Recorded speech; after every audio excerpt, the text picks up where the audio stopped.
Bir tuhaflık var Turgut. Obada biz yokken bir haller olmuş.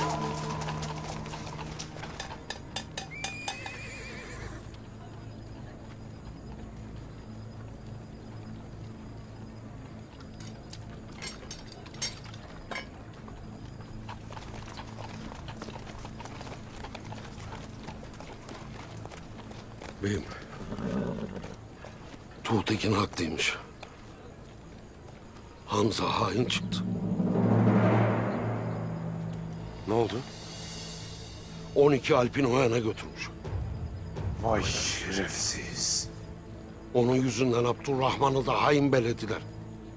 İdam etmek isterler. Şimdi toyda onu konuşurlar.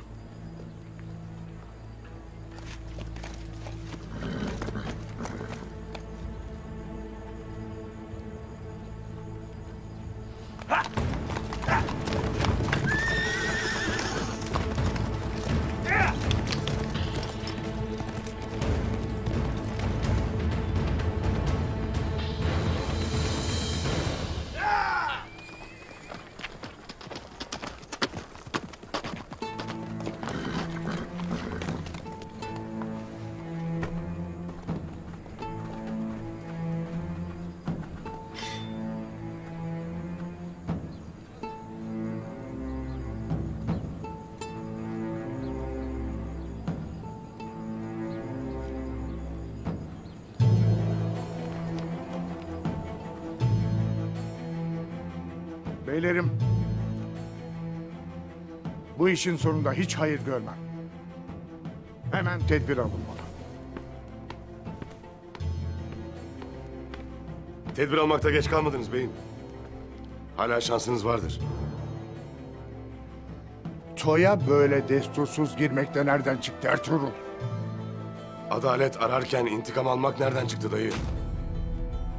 İhanetin bedelini yiğit bir Alp'e ödetmek Oğuz töresine sığar mı? Ertuğrul.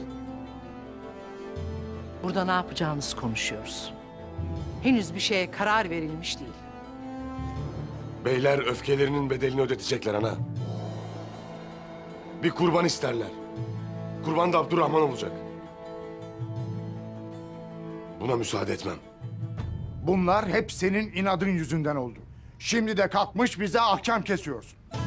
Sen geldikten sonra Alpler ne yapacağını, ne edeceğini, kimden emir alacağını bilemez oldular. Şimdi de beylerine sırt çevirip düşman safına geçtiler. Noyan'ın bütün kış yatıp ordusunun gelmesini beklemeyeceğini söyledim size. Beni dinlemediniz.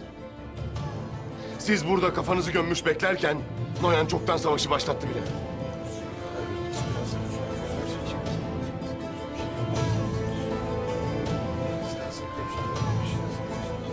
Üzerime gelme Ertuğrul. Senin de gözünün yaşına bakmam bilesin. Sayende obalarımızın huzuru kaçtı. Ayağımızın altında dolaşma. Bu toyda işin yok. Çık dışarı. Hemen.